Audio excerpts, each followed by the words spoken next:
Hello guys. तो trading view में save template कैसे करते हैं, अलर्ट कैसे लगाते हैं और चार्ट में इसमें रिप्ले कैसे कर सकते हैं, इन सारे पॉइंट पे आज हम लोग चर्चा करेंगे। तो चलिए हम लोग इसकी शुरुआत करते हैं। और यहाँ पे अगर ट्रेडिंग व्यू अगर कोई व्यक्ति नहीं चलाना जानता है तो उसको ट्रेडिंग या इन्वेस्टिंग करने में बहुत ज़्यादा प्रॉब्लम आती है। इसलिए मेरा इनिशिएटिव है कि मैं आप लोगों को कंप्लीट ट्रेडिंग व्यू सिखा दूँ, ताकि अगर आप एक बार इसको सही से सीख जाएंगे तो उसके बाद आपको कोई तकलीफ़ या कठिनाई नहीं जाएगी। तो ये मेरा लेक्चर 3 है, जिसमें ट्रेडिंग व्यू का कंप्लीट गाइडेंस है। टेम्पलेट को कैसे सेव करते हैं जो कि आपको पसंद रहता है, उसके अलावा अलर्ट कैसे लगाते हैं और चार्ट में किस टाइम फ्रेम पे यहाँ पे यह है कि आप चार्ट को रिप्ले कर सकते हैं। और यह तीनों फीचर्स बहुत ही इम्पोर्टेंट है जो कि इस ट्यूटोरियल में हम लोग कंप्लीट सीखेंगे। अगर आपको वीडियो पसंद आता है तो आप लोग सब्सक्राइब ज़रूर कीजिएगा। तो चलिए हम लोग इसकी शुरुआत करते हैं। कल हम लोगों ने सीखा था कि पहले तो हम लोगों ने सीख लिया था कि स्टॉक कैसे चूज करते हैं यहाँ पे। उसके बाद में ऐड सिंबल ऐड या कंपैरिजन करना सीख लिए थे, टाइम फ्रेम सीख लिए थे, कैंडल सीख लिए थे, इंडिकेटर सीख लिए थे। आज हम लोग को इंडिकेटर का टेम्पलेट सेव करना, अलर्ट और रिप्ले, तीन चीज़ों को सीखना है। तो चलिए शुरुआत करते हैं।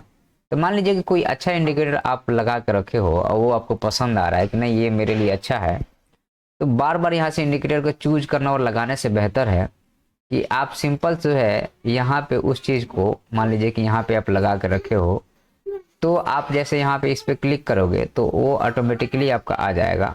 अब इस टेम्पलेट को मुझे सेव करना है, तो मैं यहाँ पे सेव इंडिकेटर टेम्पलेट में जा करके और मैं जैसे नाम दे दूंगा कि 1 नाम दे दिया। ओके, तो ये जो है आपको सेव हो जाएगा। तो जब ये सेव हो जाएगा, जैसे यहाँ पे ये सेव हो गया, तो अब जैसे मान लीजिए अगर मैंने इसको डिस्प्ले ये वाला लगा के रखे हैं, लेकिन मुझे अब सर्च करना पड़ेगा फिर दूसरे के लिए, तो उसके लिए सीधे जो है सो आप यहाँ पे क्लिक करेंगे तो ऑटोमेटिकली वो अप्लाई हो जाएगा। तो इसका एक ये फायदा रहता है कि आपको जो है सो बार बार इंडिकेटर, मान लीजिए कि इसमें एक्चुअल में ट्रेडिंग व्यू में 3 ही देता है, 3 से ज़्यादा देता नहीं है।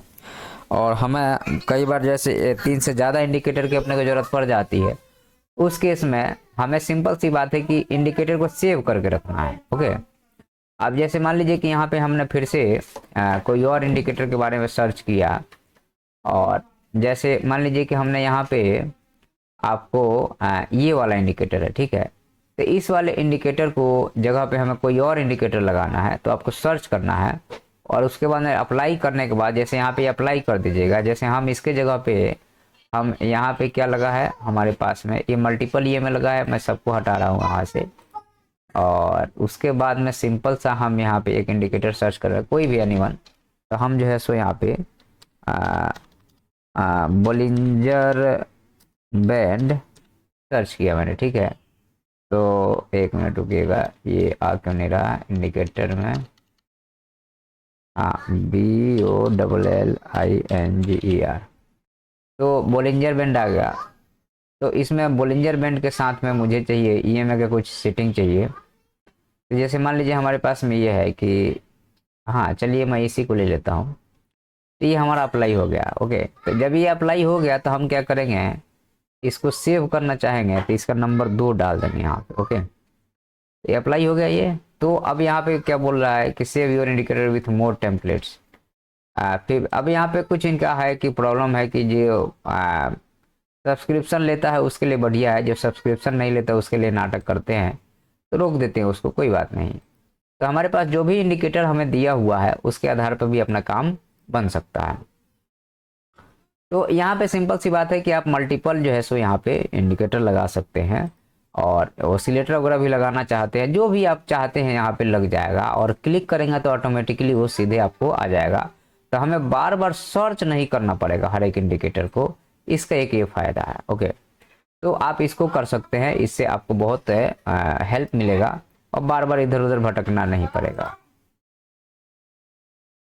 उसके बाद में नेक्स्ट जो है, इसमें हम थोड़ा सा पहले इसको सिंपल कर दे रहे हैं क्योंकि बहुत ज़्यादा कचर पचर हो गया है, पिवट पॉइंट लग गया है।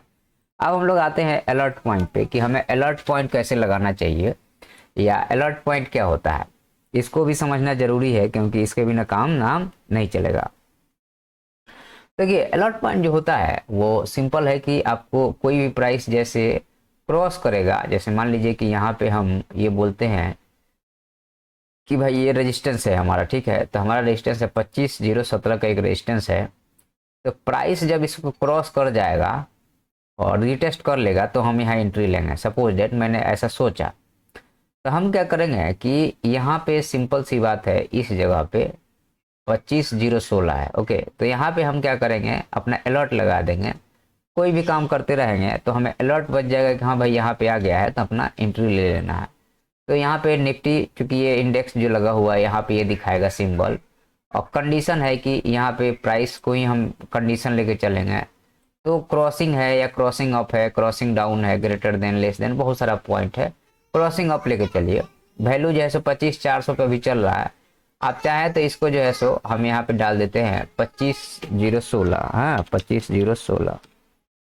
ये वॉल्यूम हालांकि ये है नहीं, मतलब मैं आपको समझाने के लिए। अब ट्रिगर पॉइंट में ओनली वंस डालना है या एवरी टाइम डालना है, आप सिलेक्ट कर सकते हैं, ठीक है, अपने हिसाब से, सहूलियत के हिसाब से। और एक्सपायरेशन डेट वगैरह भी आप डाल सकते हैं, जो आप डेट चुनना चाहते हैं, जैसे कल का है तो कल का डेट डाल सकते हैं आप यहाँ पे, और यहाँ पे सेट कर देंगे तो वो सेट हो जाएगा, ओके। उसके बाद में अलर्ट करने में मान लीजिए आपको जो डालना है, हम यहाँ 1 डाल दे रहे हैं। और मैसेजिंग में क्रॉसिंग जो हो गया इसके यहाँ क्रिएट कर दीजिए। तो ये अलर्ट जो है यहाँ पे देखिएगा आपका, तो ये अलर्ट क्रिएट हो गया है यहाँ पे। अगर हम यहाँ पे क्लिक करते हैं तो ये अलर्ट क्रिएट है यहाँ पे। ये क्रॉस का जो सिग्नल आ रहा है ना यहाँ पे, ये मतलब क्या है, यहाँ पे अलर्ट क्रिएट हो चुका है, ओके। तो ये अलर्ट हमारा क्रिएट हो गया। तो अब जब भी प्राइस इसको क्रॉस करेगा, हम चाहे कुछ भी कर रहे हो, तो हमारे पास में क्या होगा, वो अलर्ट आ जाएगा। और जब अलर्ट आ जाएगा तो हम वहाँ पे काम कर सकते हैं उसके आधार पे, सिंपल। तो इसलिए जो है सो अब हटाना है, मान लीजिए अलर्ट तो आपने लगा दिया, लेकिन आप चाहते कि नहीं मैं इसको हटा दूं, तो आप यहाँ से क्लिक करेंगे तो हट भी जाएगा। ये देखिए डिलीट हो गया आपका अलर्ट। तो अलर्ट लगाना मैंने आपको सिखा दिया कि ये सेव टेम्पलेट हो गया। अलर्ट लगाना और अलर्ट हटाना मैंने सिखा दिया। अब एक चीज आता है कि चार्ट को रिप्ले करना, ये बहुत ही इंपॉर्टेंट फीचर्स है इसका। लेकिन दिक्कत ये है कि चार्ट का रिप्ले में ट्रेडिंग व्यू के साथ दिक्कत है कि कम टाइम फ्रेम पे नहीं देता। ये आपको देगा शायद ये देगा 4 घंटे पे देगा कि नहीं देगा, आई डोंट नो। 4 घंटे पे नहीं देना चाहिए, ये नहीं देगा 4 घंटे पे।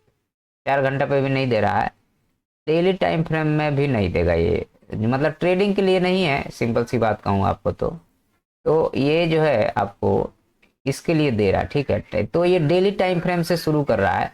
तो अब मान लीजिए कोई भी आपका चार्ट है, जैसे मान लीजिए कि इसको हम लोग इसको थोड़ा सा रिप्ले मोड को हम फिर से यहाँ पे कर रहे हैं। हमारा कहना है कि ये प्राइस क्रॉस करके गया है, जब ईएमए के आसपास आएगा तो मुझे बाई करना है, तो हम यहाँ पे बाई कर लेंगे, ठीक है। तो आप यहाँ पे जो है सो अलर्ट लगा सकते हैं। अलर्ट लगा देने से फायदा है, मतलब कि यहाँ पे रिप्ले करके देख सकते हैं कि आप कितना सही हैं या कितना गलत हैं। और यहाँ से इसको प्ले कर दीजिएगा ये बटन को, तो देखिए यहाँ से आपको पता चल जाता है कि आपको करना क्या चाहिए, ठीक है। तो अभी यहाँ से इसको बहुत फायदा ही रहता है कि देखिए मार्केट जो है यहाँ पे, ये जो है सो यहाँ पे कुछ ऐसा ये घूम रहा है, ये इस जोन में घूम रहा है, मतलब ये साइडवेज मार्केट है। और साइडवेज मार्केट जो है एक जोन में घूम रहा है यहाँ पे। तो इससे आपको थोड़ा सा मार्केट का अंदाजा पता चल जाता है कि मार्केट कैसा चल रहा है और अपने को करना क्या चाहिए। देखिए कितना बड़ा, मतलब कि ये सब चीज़ें आपको क्लियर होनी चाहिए तो ही जाके बात बनेगा। तो इस तरह से हमने आपको 3-4 चीज़ों के बारे में बता दिया, जैसे आपको यहाँ सेव टेम्पलेट, अलर्ट और रिप्ले मोड के बारे में, ठीक है। तो इस वीडियो में इतना ही है। अगर आपको वीडियो पसंद आएगा तो आप लोग सब्सक्राइब कीजिएगा। धन्यवाद।